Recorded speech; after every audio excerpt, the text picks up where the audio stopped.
Hey friends, welcome back to Bible Tea. So, today we're going to be in Proverbs 28. And I read Proverbs 28 on Saturday morning. So, I'm just now being able to get on here to post. Please, if you can, remember my husband. He is sick with food poisoning. So let's go ahead and get on into Proverbs 28. So Proverbs 28 contains 28 verses that emphasize the importance of seeking after God's ways and following His commandments. It encourages us to admit our wrongdoings to the Lord, as seen in Proverbs 28, verse 13. He that covereth his sins shall not prosper, but whoso confesseth and forsaketh them shall have mercy.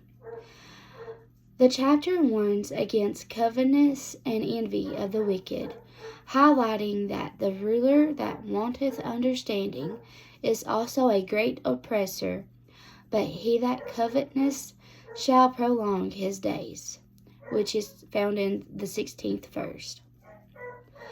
It teaches the value of hard work, stating, He that tilleth his land shall have plenty of bread, but he that followeth after vain persons shall have poverty enough. And that's found in verse 19 of the chapter.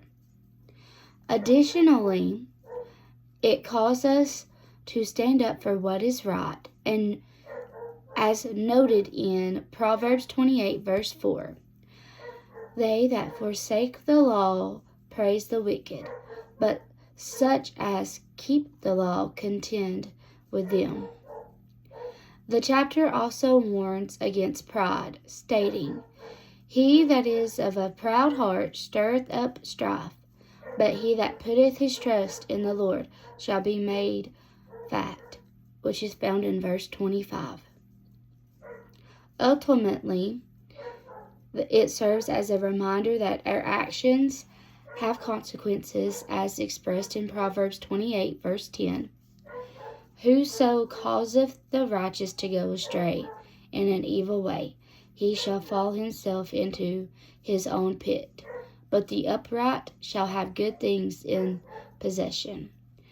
This chapter reflects the character of a great and merciful God who desires our obedience and righteousness.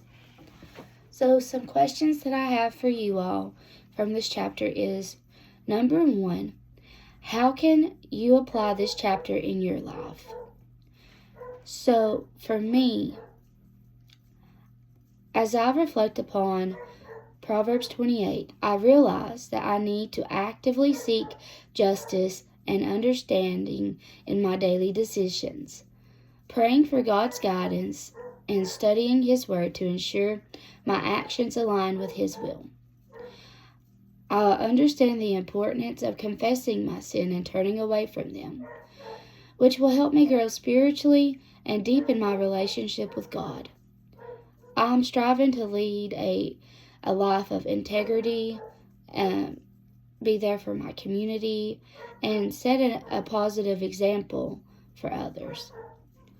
Hard work is essential, so I'm trying to do better on making commitments so I can be diligent of my responsibilities and avoid shortcuts.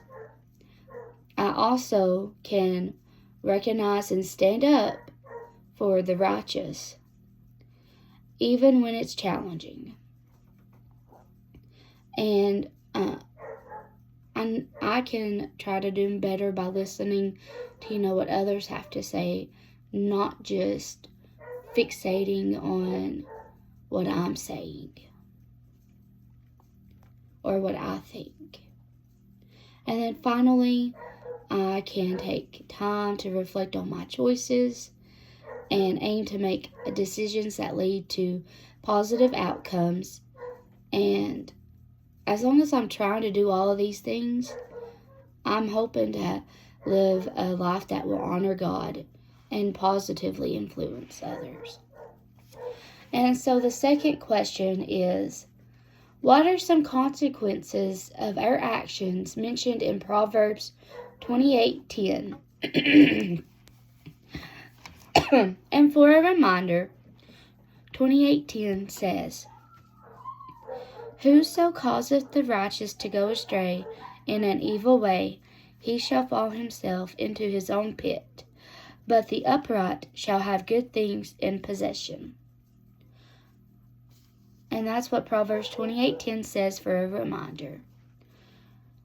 And then, how can we be more mindful of the choices we make? So, Proverbs 28:10 highlights that those who lead the righteous astray will face consequences for their actions, while the upright possess good things.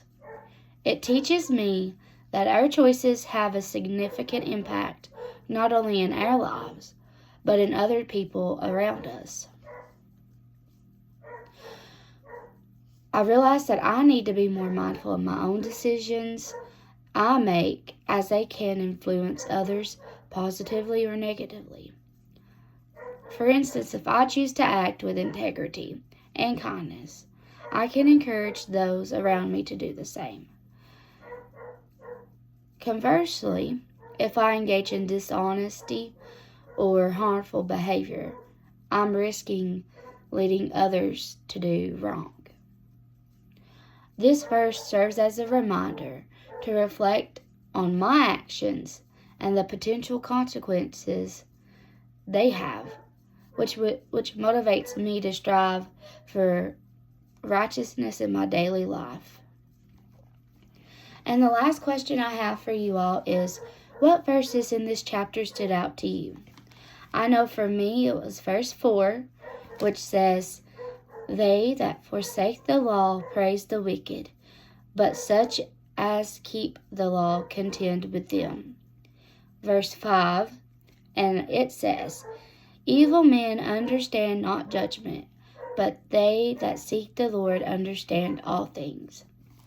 Verse 9, "He that turneth away his ear from hearing the law, even his prayer shall be abomination." Verse 10, "Whoso causeth the righteous to go astray in an evil way, he shall fall himself into his own pit, but the upright shall have good things in possession." Verse 13, "He that covereth his sins shall not prosper, but whoso confesseth and forsake them shall have mercy." Verse 19, "He that tilleth his land shall have plenty of bread, but he that followeth after vain persons shall have poverty enough." Verse 20, "A faithful man shall abound with blessings, but he that maketh haste to be rich shall not be innocent." Verse 23, "He that rebuketh a man afterwards shall find more favor than he that flattereth with the tongue." Verse 25 says that he that is of a proud heart stirreth up strife, but he that putteth his trust in the Lord shall be made fat. And the last verse that stood out to me in this chapter was verse 28, and it says, "When the wicked rise, men hide themselves, but when they perish, the righteous increase." So friends, I really hope you enjoyed this little Bible tea today. I pray everybody is having a great day, is healthy, and it's a pretty nice day outside, to be honest. So if you're outside, I hope you're enjoying it, and I pray that you all will take this and run. Use it, apply it to your life. I hope it helps somebody, and remember, God loves you and so do I. Bye.